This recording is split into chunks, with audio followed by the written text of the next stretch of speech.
ಚಿಕ್ಕಮಗಳೂರು ಜಿಲ್ಲೆಯಾದ್ಯಂತ ಈಗ ಭಾರಿ ಮಳೆ ಆಗ್ತಾ ಇದೆ. ಚಿಕ್ಕಮಗಳೂರಿನ ಮೂಡಿಗೆರೆಯಲ್ಲಿ ಸಾಕಷ್ಟು ಮಳೆಯಿಂದ ಅವಾಂತರಗಳು ಸೃಷ್ಟಿಯಾಗ್ತಾ ಇದ್ದಾವೆ. ಧಾರಾಕಾರ ಮಳೆಗೆ ಸಾಕಷ್ಟು ಅವಾಂತರಗಳು ಈಗ ಸೃಷ್ಟಿಯಾಗ್ತಾ ಇದ್ದಾವೆ.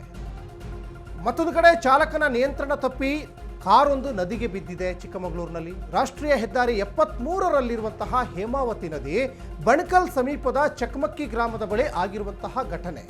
ಹಗ್ಗ ಕಟ್ಟಿ ನದಿಗೆ ಇಳಿದು ಕಾರಿನಲ್ಲಿದ್ದವರ ರಕ್ಷಣೆಯನ್ನು ಮಾಡಿದ್ದಾರೆ ಅನ್ನೋದು ಕೂಡ ಗೊತ್ತಾಗ್ತಾ ಇದೆ.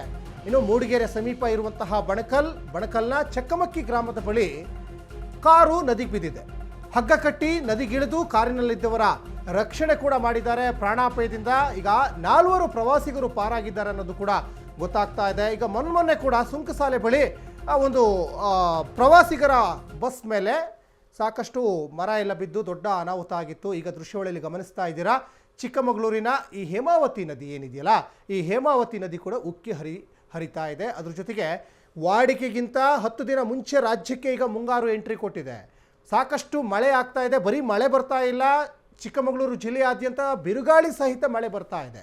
ಇನ್ನು ಚಿಕ್ಕಮಗಳೂರಿನ ಮೂಡಿಗೆರೆ, ಗೋಣಿಬೀಡು, ಇನ್ನು ಕೊಟ್ಟಿಗೆಹಾರ, ಹೀಗೆ ಅನೇಕ ಜಾಗದಲ್ಲಿ ಈಗ ಸಾಕಷ್ಟು ಮಳೆ ಆಗ್ತಾ ಇದೆ. ಅದ್ರ ಜೊತೆಗೆ ಚಿಕ್ಕಮಗಳೂರಿನಿಂದ ಕೊಟ್ಟಿಗೆಹಾರ ಮುಖೇನವಾಗಿ ಧರ್ಮಸ್ಥಳ ಮಂಗಳೂರಿಗೆ ಸಂಪರ್ಕ ಕಲ್ಪಿಸುವಂತಹ ಚಾರ್ಮಡಿ ಘಾಟ್ನಲ್ಲೂ ಸಾಕಷ್ಟು ಕಿರಿದಾದಂತಹ ರಸ್ತೆ, ಘಾಟ್ ಸೆಕ್ಷನ್, ಅಲ್ಲೂ ಕೂಡ ವಾಹನ ಸವಾರರು ಭಾಳ ಎಚ್ಚರಿಕೆಯಿಂದ ಬರಬೇಕಾಗ್ತದೆ. ದೃಶ್ಯಾವಳಿಯಲ್ಲಿ ಗಮನಿಸ್ತಾ ಇದ್ದೀರಾ. ಚಿಕ್ಕಮಗಳೂರು ಜಿಲ್ಲೆಯ ಬಣಕಲ್ಲು, ಮೂಡಿಗೆರೆ, ಗೋಣಿಬೀಡು ಆ ಭಾಗದಲ್ಲೆಲ್ಲ ಸಾಕಷ್ಟು ಸಮಸ್ಯೆಗಳು ಉಂಟಾಗ್ತಾ ಇದೆ. ಮೊನ್ನೆ ಕೂಡ ಸುಂಕಸಾಲೆಯಲ್ಲೂ ಕೂಡ ಇದೇ ರೀತಿಯಾದಂತಹ ಪ್ರವಾಸಿಗರು ಇದ್ದಂಥ ಬಸ್ ಮೇಲೆ ಒಂದು ಮರ ಬಿದ್ದು ಸಾಕಷ್ಟು ಅವಾಂತರ ಸೃಷ್ಟಿಯಾಗಿತ್ತು. ಈ ಬಗ್ಗೆ ಹೆಚ್ಚಿನ ಡೀಟೇಲ್ಸನ್ನು ನಮ್ಮ ಚಿಕ್ಕಮಗಳೂರು ಪ್ರತಿನಿಧಿ ಅಶ್ವಿನಿ ಹೆಚ್ಚಿನ ಡೀಟೇಲ್ಸನ್ನು ಕೊಡ್ತಾ ಹೋಗ್ತಾರೆ. ಅಶ್ವಿನಿ, ಸಾಕಷ್ಟು ಮಳೆಯಿಂದ ಅವಾಂತರಗಳು ಸೃಷ್ಟಿಯಾಗ್ತಾ ಇದೆ ಶಿವಮೊಗ್ಗ ಮತ್ತು ಚಿಕ್ಕಮಗಳೂರು ಜಿಲ್ಲೆಯಾದ್ಯಂತ. ಮತ್ತೊಂದು ಕಡೆ ಮುಂಗಾರು ವಾಡಿಕೆಗಿಂತ 10 ದಿನ ಮುಂಚೆ ಎಂಟ್ರಿ ಕೊಟ್ಟಿದೆ. ಮುಂಗಾರು ಎಂಟ್ರಿ ಕೊಡೋದಕ್ಕಿಂತ ಮುಂಚೆನೇ ಮಲೆನಾಡು ಭಾಗದಲ್ಲಿ ಮಳೆ ಸಾಕಷ್ಟು ಅಬ್ಬರಿಸ್ತಾ ಇದೆ. ಮತ್ತೊಂದು ಕಡೆ ಈ ಬಣಕಲ್ ಸಮೀಪ ಒಂದು ಕಾರು ನದಿಗೆ ಬಿದ್ದಿದೆ ಅನ್ನೋದು ಗೊತ್ತಾಗ್ತಾ ಇದೆ. ಮತ್ತೊಂದು ಕಡೆ ಹೆಂಗಿದೆ ಈಗ ಪರಿಸ್ಥಿತಿ? ಬಿರುಗಾಳಿ ಜೊತೆಗೆ ಗುಡುಗು ಸಿಡ್ಲು ಎಲ್ಲ ಕೂಡ ಇದೆಯಾ ಹೇಗೆ ಅಂತ ಚಿಕ್ಕಮಗಳೂರಿನಲ್ಲಿ? ಎಸ್ ಸಚಿನ್, ಮಲೆನಾಡು ಅಂದ ತಕ್ಷಣ ಮಳೆ ಅಬ್ಬರ ಹೆಚ್ಚಾಗೇ ಇರುತ್ತೆ. ವಾಡಿಕೆಗಿಂತ ಅತಿ ಹೆಚ್ಚು ಮಳೆ ಮಲೆನಾಡು ಭಾಗದಲ್ಲಿ ಆಗ್ತಾ ಇದೆ ಅಂತಾನೆ ಹೇಳ್ಬೋದು ಸಚಿನ್. ಏನು ಬಿರುಗಾಳಿ ಸಹಿತ ಆಗ್ತಾ ಇರುವಂತಹ ಮಳೆಗೆ ರಸ್ತೆಗಳು ಕಾಣ್ತಾ ಇಲ್ಲ.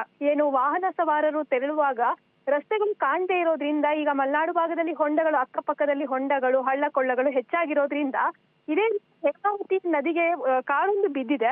ಕಾರ್ ಬಿದ್ದಿ ಅದನ್ನ ಎತ್ತಲಿಕ್ಕೆ ಹರಸಾಹಸ ಪಡ್ತಾ ಇದಾರೆ ಅಂತ ಹೇಳ್ಬೋದು. ಒಂದ್ ಕಡೆ ಕಾರಿಗೆ ಡ್ಯಾಮೇಜ್ ಆಗಿದೆ ಅನ್ನೋದಕ್ಕಿಂತ ಅದೃಷ್ಟವಶಾತ್ ಯಾವುದೇ ಪ್ರಾಣಾಪಾಯ ಸಂಭವಿಸಿಲ್ಲ ಅಂತಾನೆ ಹೇಳ್ಬೋದು ಸಚಿನ್.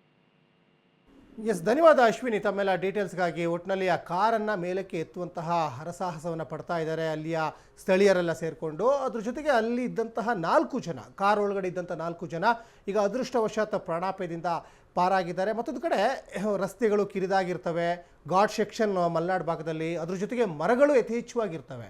ಯಾಕಂದರೆ ಸಾಕಷ್ಟು ಮನೆಗಳು ಕಾಫಿ ತೋಟದಲ್ಲಿ ಕಟ್ಕೊಂಡಿರ್ತಾರೆ, ಜೊತೆಗೆ ಕಾಡಂಚಿನ ಪ್ರದೇಶಕ್ಕೆ ಅಂಟ್ಕೊಂಡ ರೀತಿಯಲ್ಲಿ ಮನೆಗಳನ್ನು ಕಟ್ಕೊಂಡಿರ್ತಾರೆ.